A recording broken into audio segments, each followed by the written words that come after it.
स्वागत है दोस्तों। आज की इस अपनी क्लास में हम हिंदी साहित्य के बहुत ही महत्वपूर्ण वन लाइनर प्रश्नों को देखेंगे, जो कि हम लगातार अपनी इस सीरीज में देख रहे हैं और सारे के सारे वन लाइनर प्रश्न बहुत उपयोगी हैं। तो शुरू से अंत तक सारे प्रश्नों को देखिएगा। रामचंद्र तिवारी जी की पुस्तक पर आधारित ये सारे फैक्ट्स हैं। ठीक है, तो देखते हैं। सबसे पहला पॉइंट है हमारा, गुनाहों का देवता उपन्यास का प्रकाशन वर्ष क्या है। बहुत प्रसिद्ध है धर्मवीर भारती जी का ये उपन्यास, लेकिन इसका प्रकाशन वर्ष क्या है आपको ध्यान रखना है। सन 1949 ईस्वी। रामचंद्र तिवारी जी अपनी पुस्तक में लिखते हैं कि यह एक भावुकतापूर्ण करुण प्रेम कहानी है। ठीक है, रामचंद्र तिवारी जी लिख रहे हैं कि एक भावुकतापूर्ण करुण प्रेम कहानी है। चंदर और सुधा का प्रेम काल्पनिक किशोर भावुकता की उपज है। ये बात रामचंद्र तिवारी जी इस उपन्यास के विषय में लिख रहे हैं कि जो एक काल्पनिक किशोर भावुकता, जो एक किशोर उम्र की भावुकता होती है, उस पर आधारित प्रेम की एक पूरी कथा है। अगला पॉइंट देखते हैं, सूरज का सातवां घोड़ा। सूरज का सातवां घोड़ा का प्रकाशन वर्ष क्या है। तो आपको ध्यान रखना है, धर्मवीर भारती जी का ये उपन्यास है, 1952 ईस्वी में है। इलाहाबाद के एक मोहल्ले के निम्न मध्यम वर्गीय लोगों की तस्वीर इसमें पेश की गई है। ये तथ्य रामचंद्र तिवारी की पुस्तक में है। हम ये बात इसलिए बता रहे हैं कि आपको ये बात पता होनी चाहिए कि प्रामाणिक पुस्तकों से ही ये सारे फैक्ट्स आपके लिए यहाँ पे मौजूद किए जाते हैं। अगला पॉइंट देखते हैं, सोया हुआ जल। सोया हुआ जल 1954 में प्रकाशित ये उपन्यास विधा की रचना है। ध्यान रखिएगा, कभी भी गलती ना करें विधाओं के मामले में। तो सोया हुआ जल 1954 में प्रकाशित उपन्यास है और इसके लेखक उपन्यासकार कौन है, सर्वेश्वर दयाल सक्सेना। सर्वेश्वर दयाल सक्सेना का उपन्यास है सोया हुआ जल 54 में। 54 के साथ ही ध्यान रखना है कि मैला आंचल का भी प्रकाशन वर्ष 1954 है। ठीक है, अब सोया हुआ जल के विषय में एक महत्वपूर्ण बात है जो कि आपको ध्यान रखनी होगी। रामचंद्र तिवारी जी की ही पुस्तक में ये बात लिखी है कि सिनेरियो शिल्प में लिखा हुआ यह एक प्रतीकात्मक उपन्यास है। बहुत महत्वपूर्ण बात है, सिनेरियो शिल्प में लिखा हुआ यह एक प्रतीकात्मक उपन्यास है। यह बात कौन लिख रहा है, रामचंद्र तिवारी जी अपने हिंदी गद्य साहित्य के इतिहास वाली पुस्तक में। ठीक है, अगला पॉइंट देखते हैं, काला कोलाज। काला कोलाज 1989 ईस्वी में ये उपन्यास लिखा गया। इसके लेखक कौन है, उपन्यासकार कौन है, तो ध्यान रखना है कृष्ण बलदेव वैद्य जी का ये उपन्यास है काला कोलाज 1989 ईस्वी। ठीक है, ये सारी महत्वपूर्ण रचनाएं हैं जो कि आपको इनके विषय में जानना चाहिए। आगामी TGT, PGT, EMRS, UGC net सभी प्रतियोगी परीक्षाओं में बहुत महत्वपूर्ण है। अगला देखते हैं, पागल कुत्तों का मसीहा।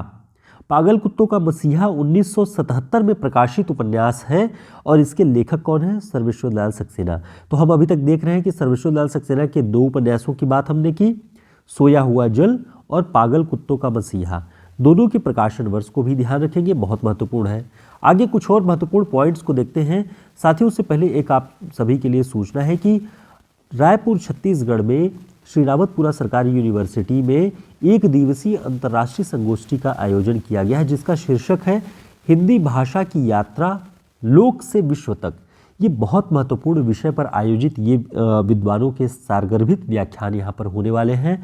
और आप सभी जो एमए या किसी शोध कार्य में आप सभी लगे हुए हैं, पीएचडी के शोधार्थी हैं, आप सभी के लिए बहुत ही न्यूनतम शुल्क में पंजीकरण शुल्क है इसका। आप सभी यहाँ पे शिक्षक भी हैं, तब भी आप इसे ज्वाइन कर सकते हैं और इसमें जुड़ करके आप हिंदी भाषा और साहित्य का लोक और वैश्विक परिप्रेक्ष्य क्या है उसे समझ सकते हैं और इसका आपको सर्टिफिकेट भी इसमें सहभागिता का प्रदान किया जाएगा। साथ ही जिनके शोध पत्र प्रकाशित होंगे, चुनिंदा शोध पत्र, उन्हें उत्कृष्ट शोध पत्र का प्रमाण पत्र भी दिया जाएगा।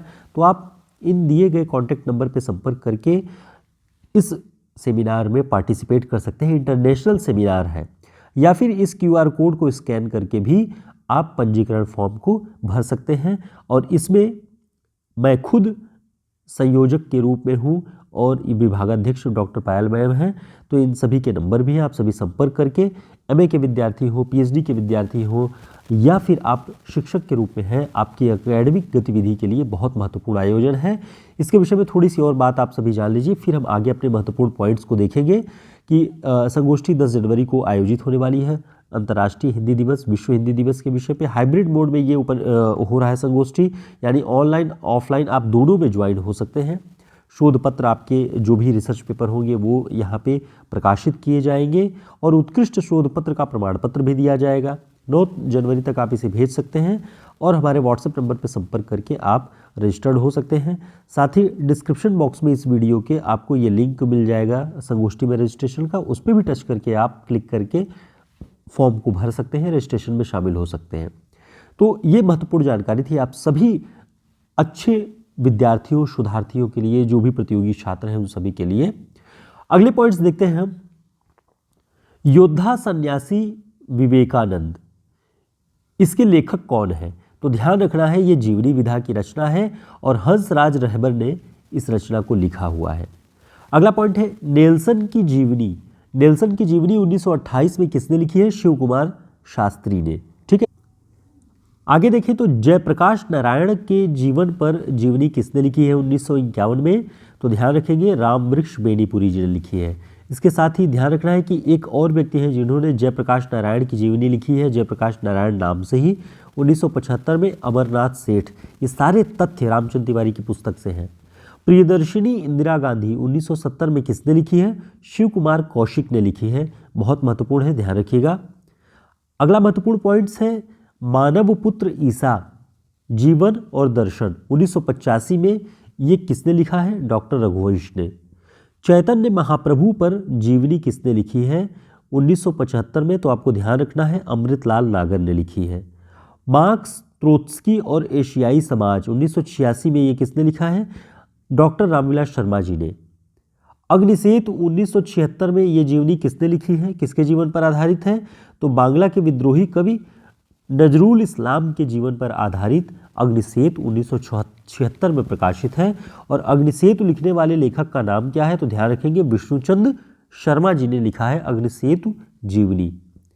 बाबूजी नाम से जीवनी किसने लिखी है? तो ध्यान रखना है बाबूजी नाम से जीवनी शोभाकांत ने लिखी है। और किसके ऊपर आधारित है? नागार्जुन के ऊपर। दिनकर एक सहज पुरुष 1981 किस विधा की रचना है? 1981 में प्रकाशित है। बहुत महत्वपूर्ण है, कई बार पूछा गया है परीक्षाओं में कि ये जीवनी विधा की रचना है और इसके लेखक कौन है? दिनकर एक सहज पुरुष के शिव सागर मिश्र। महापंडित महामानव 1995 में राहुल संकृत्यायन के जीवन पर आधारित ये जीवनी किसने लिखी है? कमला संकृत्यायन जी ने। समय साम्यवादी 1997 में प्रकाशित है ये जीवनी, इसे किसने लिखा है? विष्णुचंद्र शर्मा ने। तो विष्णुचंद्र शर्मा ने नजरुल इस्लाम के जीवन पर अग्निसेतु भी लिखा है और समय साम्यवादी नाम से महापंडित राहुल संकृत्यायन की जीवनी भी लिखी है। आवारा मसीहा आप सभी जानते हैं 1974 में प्रकाशित जीवनी विधा की रचना शरदचंद्र के जीवन पर आधारित है, विष्णु प्रभाकर जी ने लिखी है। तो साथियों इतने सारे पॉइंट्स का रिवीजन हम यहाँ अपने ऑनलाइन क्लासेस के माध्यम से कर रहे हैं और प्रतिदिन हम प्रयास करेंगे जब तक आप सभी की परीक्षाएं आयोजित होने वाली हैं तब तक इन सारे क्लासेस के माध्यम से महत्वपूर्ण ऑनलाइन क्लासेस को हम पढ़ते रहें, अध्ययन करते रहें। फिर मिलते हैं एक नई क्लास में, तब तक के लिए नमस्कार, शुभकामनाएं। वीडियो को लाइक कर दीजिएगा, चैनल को सब्सक्राइब कर लीजिए और हमारे व्हाट्सएप और टेलीग्राम ग्रुप का लिंक भी आपको मिल जाएगा डिस्क्रिप्शन बॉक्स में। ज्वाइन कर लेंगे तो समय समय पर हम मुलाकात करते रहेंगे अपनी छोटी छोटी महत्वपूर्ण क्लासेस के माध्यम से। नमस्कार, शुभकामनाएं।